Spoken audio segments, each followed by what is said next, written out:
ओम नमो नारायणाय नमः। जय श्री हरि।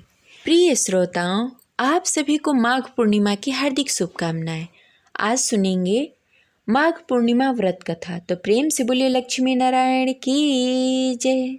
जय श्री हरि। प्रिय श्रोताओं, माघ मास के शुक्ल पक्ष की अंतिम तिथि को माघ पूर्णिमा कहते हैं।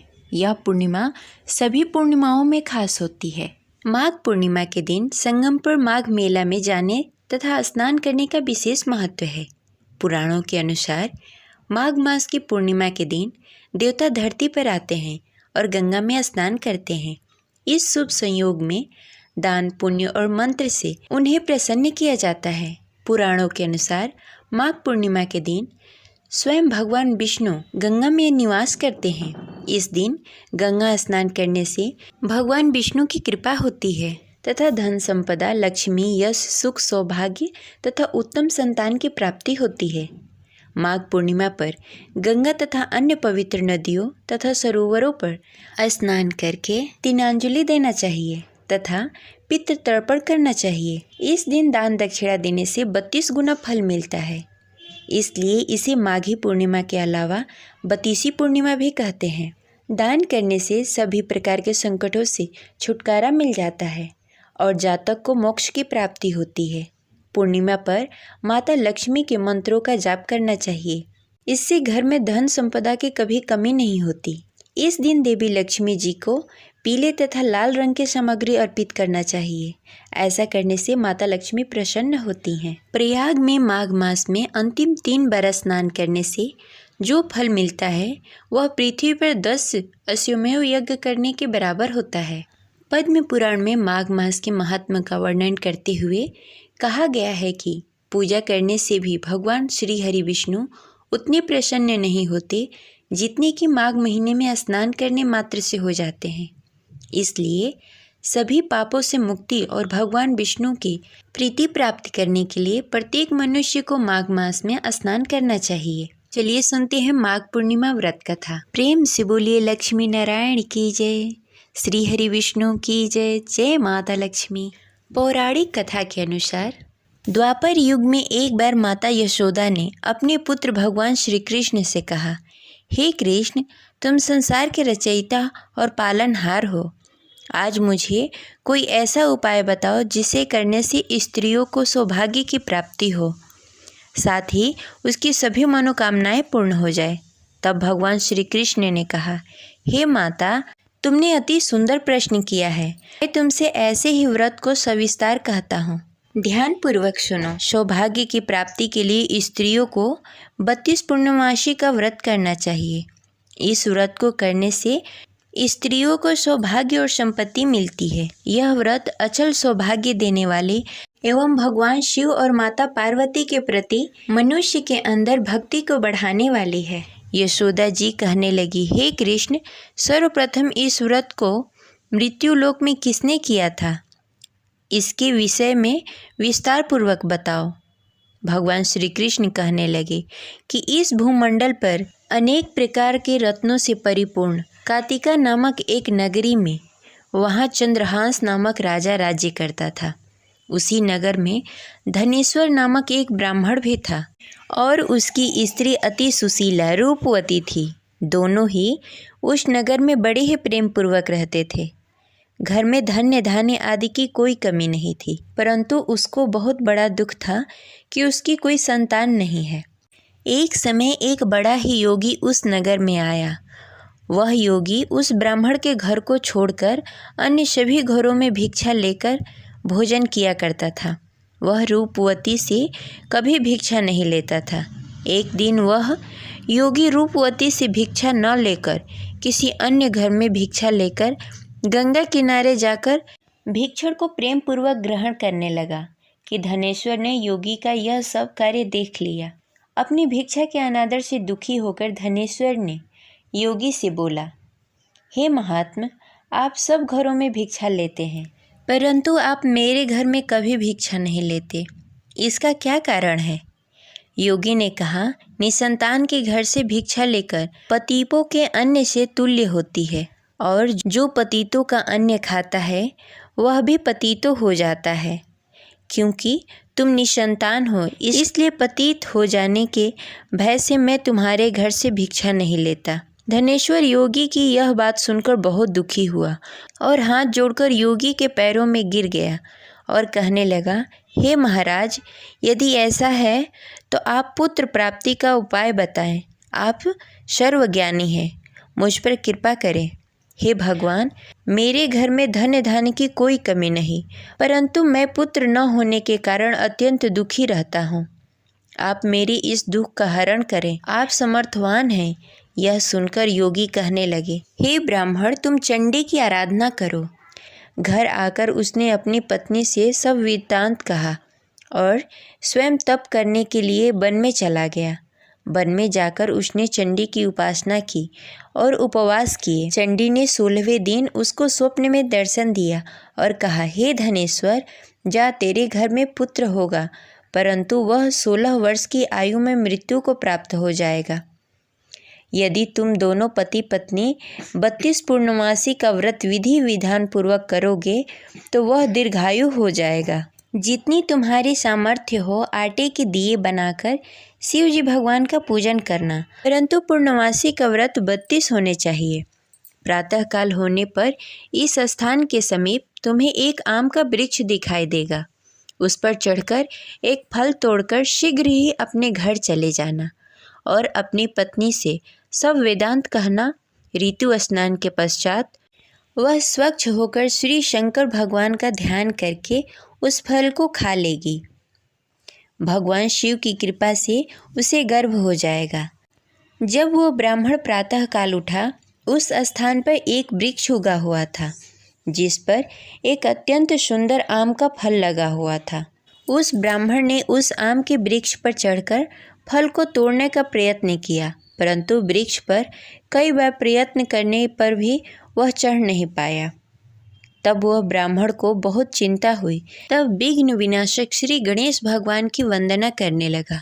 हे दयानिधि, अपने भक्तों को विघ्नों का नाश करके उसके मंगल कार्य को करने वाले, दुखों का नाश करने वाले, रिद्धि सिद्धि प्रदान करने वाले, आप मुझ पर कृपा करके इतना बल दें कि मैं अपने मनोरथ को पूरा कर सकूं।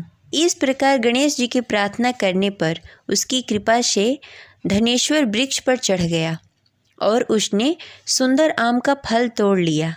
और धनेश्वर ने सोचा, जो वरदान से फल मिला था वो यही है और कोई फल दिखाई नहीं दे रहा। उस धनेश्वर ब्राह्मण ने जल्दी से घर जाकर अपनी पत्नी को वह फल दे दिया और उसकी पत्नी ने अपने पति के कहे अनुसार उस फल को खा लिया और गर्भवती हो गई।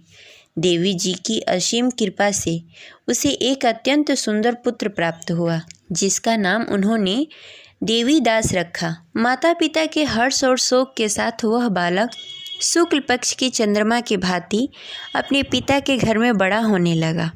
वह बालक अति सुंदर, विद्वान और बहुत ही पढ़ने में निपुण हो गया। दुर्गा जी के आज्ञानुसार उसको 32 पूर्णमासी का व्रत रखना आरंभ कर दिया, जिससे उसका पुत्र बड़ी आयु वाला हो जाए। 16वां साल लगते ही देवीदास के माता पिता को बड़ी ही चिंता हो गई कि उसके पुत्र की इस वर्ष मृत्यु न हो जाए। इसलिए उन्होंने अपने मन में विचार किया कि यदि यह दुर्घटना उसके सामने हो गई तो वो कैसे सहन कर पाएंगे। इसलिए उन्होंने देवीदास के मामा को बुलाया और कहा, हमारी एक बहुत बड़ी इच्छा है कि देवीदास 1 साल के लिए काशी में जाकर विद्या अध्ययन करे और उसको अकेला भी नहीं छोड़ना चाहिए, इसलिए साथ में तुम चले जाओ और 1 वर्ष के पश्चात उसको वापस लेकर आना। सब प्रबंध करने के पश्चात उसके माता पिता ने काशी जाने के लिए देवीदास को एक घोड़े पर बैठाकर उसके मामा के साथ भेज दिया, परंतु यह बात उसके मामा या किसी और को नहीं बताई। धनेश्वर तथा उसकी पत्नी ने अपने पुत्र के मंगल कामना तथा दीर्घायु के लिए भगवती दुर्गा की आराधना करना शुरू कर दिया।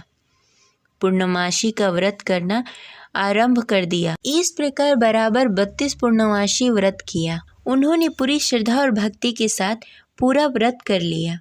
कुछ समय पश्चात एक दिन वह मामा और भांजा रात बिताने के लिए किसी गांव में ठहरे हुए थे। उस दिन उस नगर में ब्राह्मण के अत्यंत सुंदर, सुशील और रूपवती कन्या का विवाह होने वाला था। जिस धर्मशाला के अंदर वर और उसके बाराती ठहरे हुए थे, उसी धर्मशाला के अंदर देवीदास और उसके मामा भी ठहरे हुए थे। उधर कन्या को तेल आदि चढ़ने के बाद जब लग्न का समय आया तो वर की तबीयत खराब हो गई। वर के पिता ने अपने परिवार वालों से विचार विमर्श करके कहा कि देवीदास मेरे पुत्र जैसा ही है, मैं उसके साथ लग्न करा दूं और बाद में बाकी सारे काम मेरे बेटे के साथ पूरे हो जाएंगे।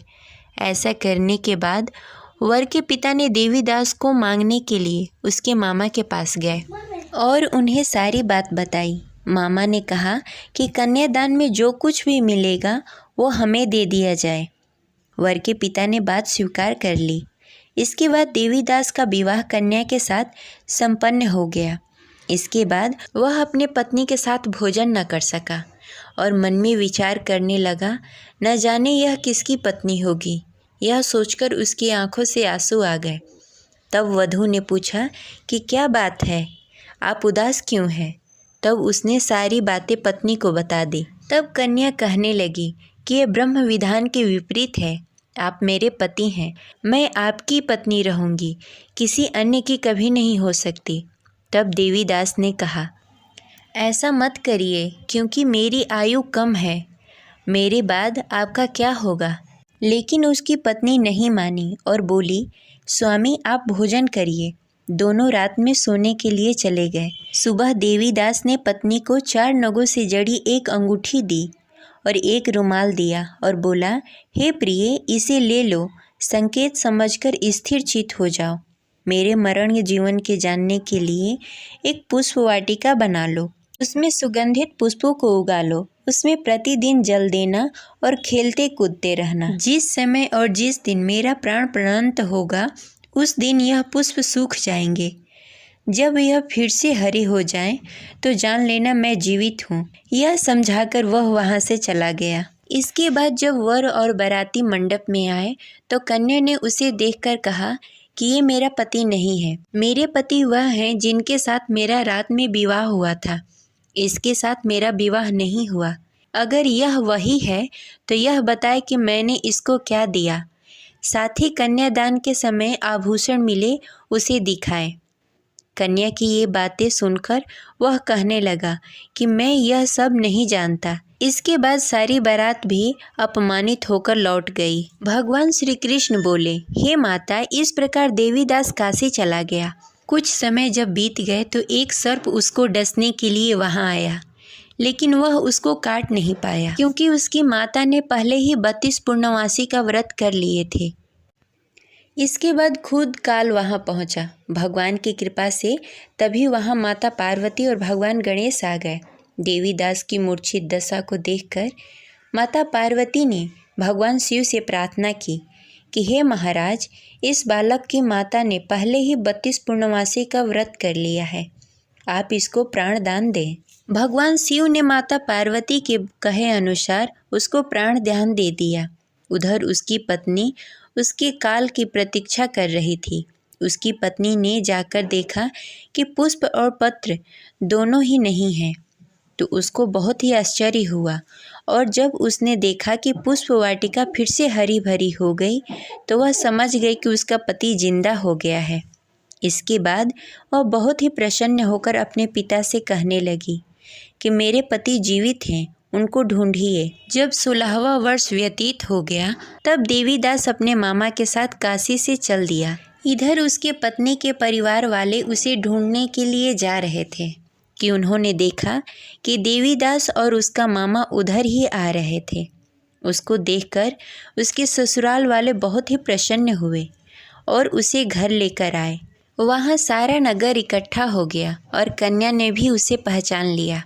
देवीदास ने इसके बाद अपनी पत्नी और मामा को लेकर वहाँ से चल दिया। उसके ससुराल वालों ने भी उसे बहुत सारा धन और दहेज देकर विदा किया। जब वह घर के लिए चल रहा था तो उसके माता पिता को लोगों ने खबर दे दी कि तुम्हारा पुत्र देवीदास और उसकी पत्नी और उसके मामा आ रहे हैं। ऐसा समाचार सुनकर पहले तो उन्हें विश्वास नहीं हुआ, लेकिन जब देवीदास आकर अपने माता पिता का पैर छुआ तो देवीदास के माता पिता ने उसका माथा चूम लिया और दोनों को अपने सीने से लगा लिया। दोनों की आने की खुशी में धनेश्वर ने बहुत सारा धन ब्राह्मणों को दान में दिया और हंसी खुशी रहने लगे। भगवान श्री कृष्ण कहने लगे कि इस तरह धनेश्वर ने 32 पूर्णिमा का व्रत रखकर पुत्र प्राप्त किए। जो भी स्त्री इस व्रत को करती है वह जन्म जन्मांतर तक वैध का दुख नहीं भोगती और सदैव सौभाग्यवती रहती है। यह मेरा वचन है। यह व्रत संतान देने वाला और सभी मनोकामनाएं पूर्ण करने वाला है। ये रही आज की कथा। आपको कैसी लगी कमेंट बॉक्स में ज़रूर बताएं और इस वीडियो को लाइक अवश्य करें। मिलते हैं अगले वीडियो में, तब तक के लिए हरे कृष्ण, राधे राधे।